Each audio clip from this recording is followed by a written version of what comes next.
Bonjour et bienvenue dans le podcast des Ones, les femmes d'affaires qui osent nourrir leur exception. Je suis Afida Benour, Master Coach Sensitive, fondatrice de la méthode One, un processus holistique d'ouverture du cœur. J'ai créé ce podcast pour vous aider et inspirer les femmes d'affaires à oser repasser number one dans leur vie sans plus jamais s'oublier, se dévaloriser ou perdre confiance en elles. La singularité, l'exception de chacune me passionne. Je vous partage donc à cœur ouvert des interviews de Ones pour vous aider à vous-même devenir une One, une femme qui ose nourrir son exception. Comment elles osent à mes côtés se métamorphoser et transformer le monde, un acte d'amour à la fois, à commencer par un acte d'amour vers soi. Je vous dis tout sur chaque portrait vérité intérieure profonde en mode VIP. Aujourd'hui, je vous parle de gratitude. Joëlle, une de mes clientes, me partageait dernièrement: Afida a su mettre des mots sur mes mots cachés depuis tellement d'années. C'est comme une renaissance, une prise de conscience tellement forte que je ne pense qu'à une chose: continuer à progresser pour contribuer à mon tour. Elle m'a coachée avec tant de douceur, de simplicité, de cœur. Je lui en suis très reconnaissante.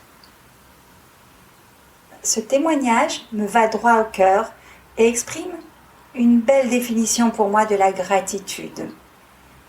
La gratitude, comme j'aime à l'appeler, le contentement de l'âme, est un des super pouvoirs du cœur inscrit dans le protocole Agrippe, qui permet justement d'aller nourrir cette source d'amour infini sur laquelle on a déjà travaillé et parlé ensemble.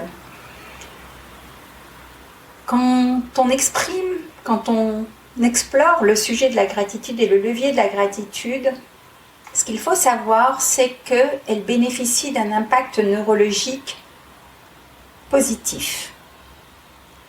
Elle s'inscrit vraiment dans le pouvoir de l'instant présent et les études scientifiques montrent même qu'elle permet de gagner jusqu'à 7 ans d'espérance de vie. La pratique quotidienne de la gratitude permet de gagner jusqu'à 7 ans d'espérance de vie. On signe tous et toutes, n'est-ce pas ?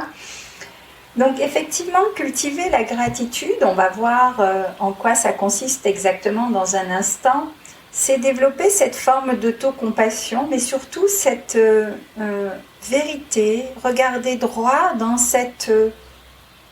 ce contentement de l'âme. Est-ce que ce que je suis en train de ressentir, de penser, de voir, d'imaginer, est nourri par la gratitude ou par le manque ? Vous voyez, cette notion de contentement de l'âme, c'est aussi un levier pour cultiver l'optimisme, mais l'optimisme réaliste. Voir ce qui est plutôt que de voir ce qui manque. Quand on a conscience que ça booste le système immunitaire, c'est quand même un challenge qui s'avère intéressant, un levier sur lequel on peut facilement appuyer. Alors en ce qui concerne la gratitude, alors moi c'est quelque chose qui coule dans mes veines, dirais-je, depuis de nombreuses années, puisque dans mon éducation, j'ai eu cette chance justement d'avoir des parents qui cultivaient la gratitude à chaque minute de leur vie. On avait cette notion de partage dans ma famille et il y avait cette notion culturelle, même cultuelle, qui était de remercier chaque jour des petites choses comme des grandes choses. Donc on parle souvent de gratitude sans trop savoir comment la pratiquer dans nos quotidiens. Et là, mon objectif est avec vous d'aller activer ce super pouvoir du cœur, de vous donner des moyens d'activer ce super pouvoir du cœur de façon subtile, de façon rapide, immédiate et concrète. Dans tous les master coaching, les accompagnements, que ce soit des accompagnements en one-one ou en groupe, la culture de la gratitude est pour moi primordiale. On l'exprime de différentes façons, à commencer par juste la respiration. La respiration, c'est quelque chose que l'on se donne. On fait entrer un nouveau flux d'amour, un nouveau flux d'énergie en soi, et on souffle, on expire tout ce qu'on ne veut plus, tous les blocages. Vous voyez, rien que ça, le flux justement de la respiration, inhale, exhale, inspirer, expirer, quand j'inspire de la gratitude, de l'amour, de la lumière, je viens nettoyer mes cellules et j'expire tout ce que je ne veux plus. La gratitude, c'est un peu un balancier. Encore une fois, on est toujours sur ce balancier qui va viser notre écosystème de fonctionnement, qui va être comment je me donne pour pouvoir donner à l'extérieur. Ce sont des lois simples de la nature qu'on a malheureusement oubliées parce qu'on ne nous apprend pas ça à l'école. Qu'est-ce qui se cache derrière un merci ? Il peut y avoir nombre de choses. Donc vraiment, pour vous faire pratiquer la gratitude, allez, aujourd'hui je vais être généreuse, je vais vraiment vous donner la dernière découverte que j'ai faite concernant ce domaine. Vous savez que je suis passionnée par les recherches en neurosciences, les recherches en intelligence émotionnelle, et notamment avec toutes les recherches qui sont faites au HeartMath Institute, qui est l'institut d'excellence justement de recherche des pouvoirs du cœur, notamment avec toute cette intelligence basée non plus uniquement sur la force mentale, mais aussi sur le pouvoir du cœur. Et cette gratitude, elle peut être pratiquée à plusieurs niveaux. Je vais vous inviter à prendre des notes, comme d'habitude, pour intégrer, pour noter ce qui vous parle, noter des mots-clés, mais aussi noter l'exercice qui va suivre. Aujourd'hui, ensemble, et ça c'est un rituel que je fais tous les jours, c'est devenu pour moi une habitude comme le brossage des dents, c'est quelque chose qui est entré dans ma routine quotidienne, c'est pratiquer la gratitude à 3 voire 4 niveaux. Je vous explique tout. D'abord, la gratitude envers soi. Notez, noir sur blanc, 3 qualités intrinsèques qui vous sont propres, qui vous concernent, vous et vous seul. Par exemple, là maintenant spontanément, je vais vous partager l'exercice tel que je l'ai fait ce matin. En ce qui me concerne, c'est félicitations Afida d'être en vitalité. Pour la petite anecdote, ça fait presque 2 ans et demi que je reporte une petite chirurgie là, qui me tracassait et j'ai eu le courage d'y aller cette semaine et enfin de m'être débarrassée de ce petit challenge. Et je remerciais ce matin ma vitalité, donc ma santé, mon courage, d'avoir surmonté cette peur et d'être allée dans l'amour. Ensuite, je remercie aussi cet altruisme. C'est quelque chose que j'ai qui est, je me considère comme une alter ego. Donc ça veut dire que je me mets en métacondition, je m'observe et chaque jour je me donne de l'amour, je m'auto-évalue de façon sincère et je suis vraie avec moi-même. C'est-à-dire que je regarde authentiquement. Est-ce que tu te sens bien ? Est-ce que c'est ok pour toi ? Vous voyez, trois on va dire, qualités intrinsèques que vous avez de vous regarder, par exemple, sans vous juger. Donc pour moi, la vitalité, le courage et l'autocompassion avec 0 jugement.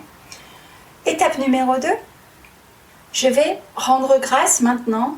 Donc je me suis félicitée en numéro 1. Maintenant, je rends grâce, merci à 3 choses que j'ai dans ma vie personnelle. 3 choses. Ça peut être des personnes dans votre entourage que vous avez. Ça peut être des actions que vous avez accomplies dans votre vie personnelle. Rappelez-vous, dans mon approche, j'ai toujours une approche globale, holistique, qui traite à la fois du perso et du professionnel. Pourquoi ? Parce que quand on a une limite professionnelle, on a une limite personnelle et vice-versa. Nombre de fois où des chefs d'entreprise viennent à moi en disant « on va vraiment orienter cette session de master coaching avec toi sur le business », je dis « ok », et dans les minutes qui suivent, on voit qu'on a une limite business parce qu'on a une limite personnelle. Donc je continue, je reviens, ça c'était une petite parenthèse, je reviens sur la gratitude sur moi au niveau de ma vie personnelle. Merci pour la vie de couple formidable que j'ai. Merci pour cet appartement cocooning dans lequel je vis. Merci pour les relations que j'ai avec mes proches, des relations saines, équilibrées. Voilà, 3 leviers pour ma vie personnelle. Ensuite, 3 leviers sur ma vie professionnelle. Là, pareil, je dirais merci pour l'équipe de rêve que je me constitue. Je travaille seule, mais je ne suis jamais seule. Mais par exemple, j'ai des interlocuteurs comme les personnes que je travaille avec ma communication ou les personnes avec qui je travaille sur la technique pour vous produire ces podcasts et partager ce savoir. Voilà, j'ai une gratitude infinie pour l'équipe de rêve que je me constitue.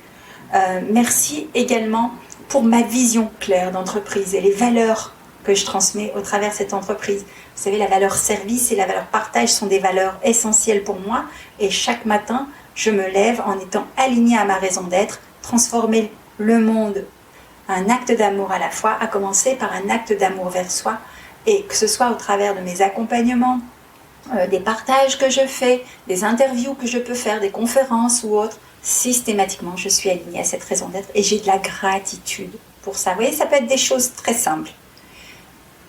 Étape numéro 4, et levier numéro 4, c'est maintenant quelle gratitude j'ai pour le monde, pour l'univers. Là, c'est vraiment pour ma contribution au monde. Aujourd'hui, moi, je me considère comme un colibri et je fais ma part. Si un seul de ces messages au travers de ces podcasts touche le cœur d'une femme et lui donne le déclic de changer, j'ai fait ma part, tel le colibri. Donc c'est ça, c'est merci pour cette contribution que j'apporte au monde, mais aussi merci pour cet univers dans lequel on est, où la nature évolue, où la technologie évolue très vite. Je suis quelqu'un qui est très curieuse, je suis une éternelle étudiante, je suis passionnée par tout ce qui est innovation, recherche, et le monde bouge et bouge vite et se renouvelle. Merci pour toutes les interactions que le monde nous permet d'avoir, que ce soit dans les moyens de transport, dans le fait de pouvoir voyager à l'étranger, rencontrer d'autres personnes, même si en ce moment la situation est un peu challenging et que nos voyages sont conditionnés par un coton-tige dans le nez, certes, mais voyez quand même. Merci pour cette contribution au monde, que ce soit moi, ma façon de contribuer, ou l'impact peut-être de la contribution d'autres personnes au monde sur moi. Et voyez là, waouh!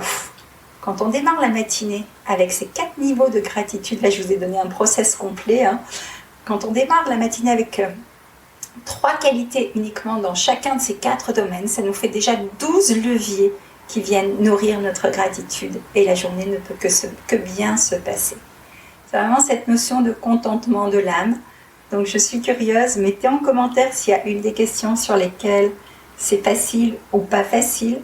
Est-ce que grâce à cet exercice, vous avez ressenti quelque chose? Est-ce que vous sentez que votre système immunitaire, votre énergie, elle a d'un seul coup grimpé? Notez justement sur une échelle de 0 à 10 à quel point vous vous sentez en gratitude, ici et maintenant. Je vous invite d'ores et déjà, pour faciliter cet exercice, peut-être à télécharger juste avant de faire l'exercice la méditation cellulaire du cœur. C'est une méditation cellulaire que j'ai enregistrée spécialement pour vous et qui justement va vous aider à activer ce super pouvoir qu'est la gratitude. L'épisode de Podcast de Once touche à sa fin. Merci de l'avoir écouté jusqu'au bout. Si vous avez apprécié et retenu une astuce ou un conseil de Once, je vous invite à me donner votre avis, à commenter et à partager ce podcast. En attendant le prochain épisode, abonnez-vous et rendez-vous sur les réseaux sociaux ou sur mon site internet www.afidabenour.com où vous retrouverez toutes les astuces offertes et bien plus encore. À très bientôt mes chers Once, vous aussi. Osez nourrir votre exception. Repassez number 1 dans votre vie.